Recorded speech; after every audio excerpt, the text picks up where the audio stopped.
Greetings, chess players.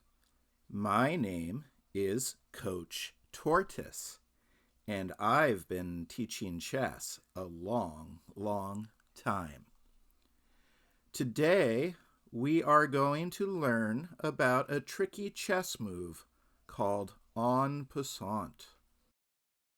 In French, the phrase en passant literally means in passing. In chess, we use the words en passant to describe a fancy kind of pawn move in which a pawn is allowed to capture an enemy pawn as it tries to pass. It's an easy phrase to remember because it sounds like croissant, which happens to be my favorite treat. In fact, thinking about croissants takes me back to my youth when I used to enjoy a fresh croissant and cappuccino at the famed Café de la Régence in Paris. Of particular note was an occasion in 1858 when Paul Morphy walked into the cafe and easily defeated all of my friends. That and the afternoon when Benjamin Franklin sat at our table. "Ooh la la, Lola, you stole my croissant."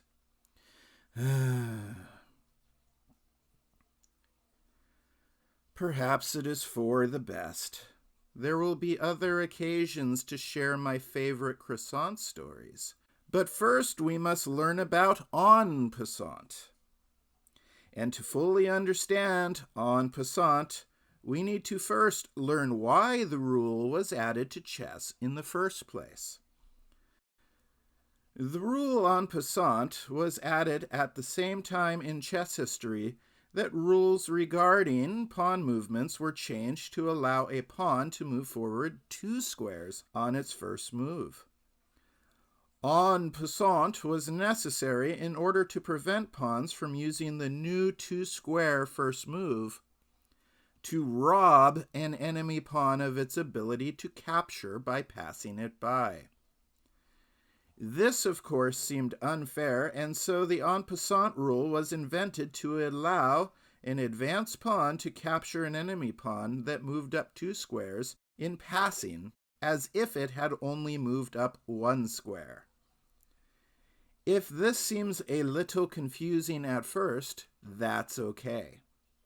Even though en passant has been in use for at least 500 years, most casual chess players, including adults, have never heard of the move. Now that you have heard of it, let's examine en passant in greater detail and look at a few examples. If a white pawn is on the 5th rank, it may capture an enemy pawn on an adjacent file that has moved 2 squares in a single move, as if the pawn had moved only 1 square. For instance, black is in a rather tricky situation. White's king is closer to the pawns, close enough to attack them, and black's king is far from the action.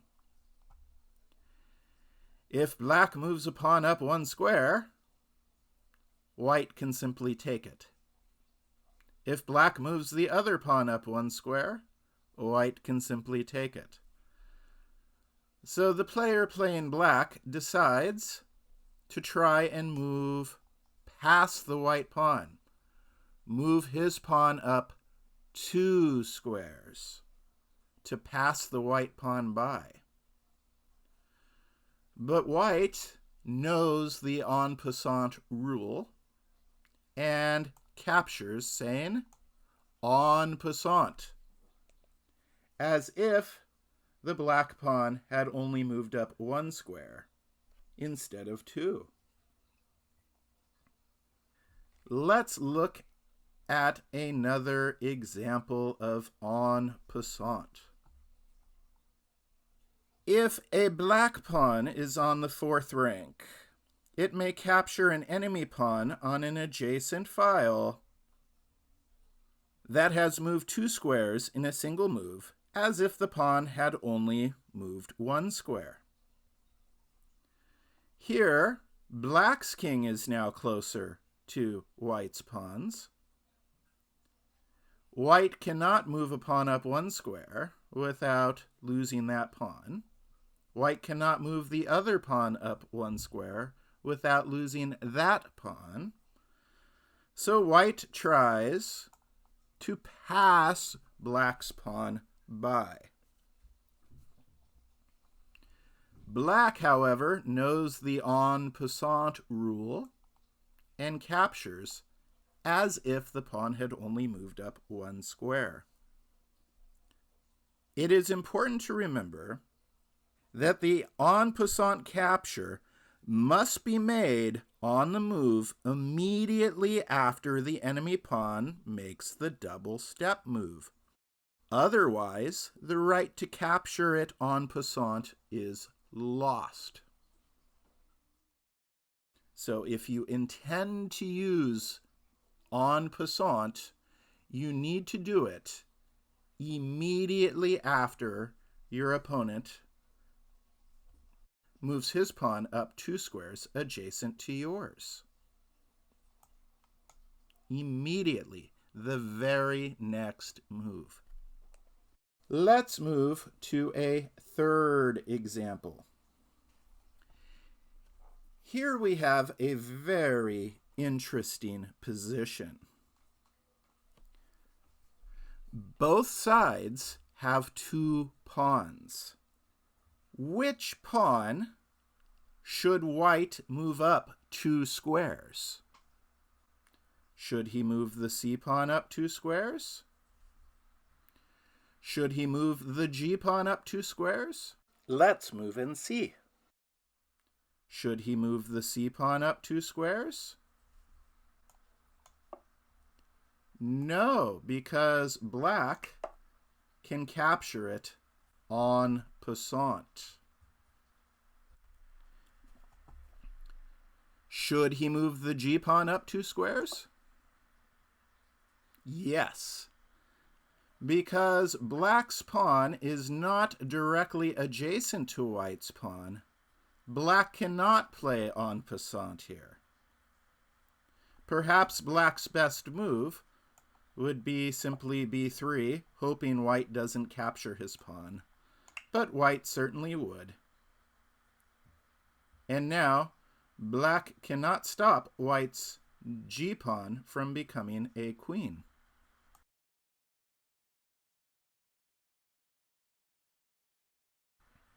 Let's look at one final example. And now, a favorite of mine, a game between Gunnar Gundersen and A.H. Faul, played in Melbourne, Australia, on December 25th, 1928. Mr. Faul had just played pawn f5, threatening Mr. Gundersen's queen. Mr. Gundersen could capture en passant, but he has a better move. h5, check. The pawn is checking the king. The king has to move out of check. And there is only one square he can go to. So Mr. Faul plays king h6. Mr. Gundersen then plays knight takes e6, discovered check. See how the bishop is now checking the king? We call this a discovered check. The knight moves out of the way so that the check can be discovered. Again, black needs to deal with the check instead of moving his queen. His queen is under attack. So is his knight. But his king is in check. So black plays pawn to g5 to block the check. And now, what do you think Gunnar Gundersen plays? It is a most fantastic move. Black has just moved his pawn up 2 squares adjacent to Mr. Gundersen's pawn. Mr. Gundersen plays en passant. Check. Another discovered check. This time, there are in fact 2 discovered checks. One from the bishop again, and the other from the rook. Mr. Faul cannot play king g6 because it is defended by the queen. Cannot play king g7 because the knight goes ding dong dong and is attacking that square. Cannot step back because he would still be in check by the rook and the pawn on g6. Cannot move forward because the queen is threatening g5 and h5. Therefore, this is a rare en passant directly leading to checkmate. Absolutely beautiful.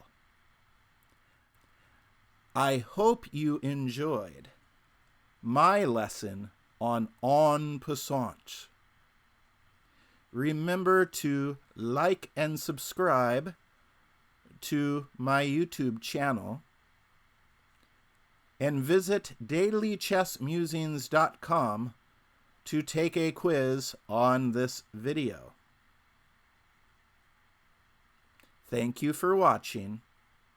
I have been your host, Coach Tortoise. Have a wonderful week.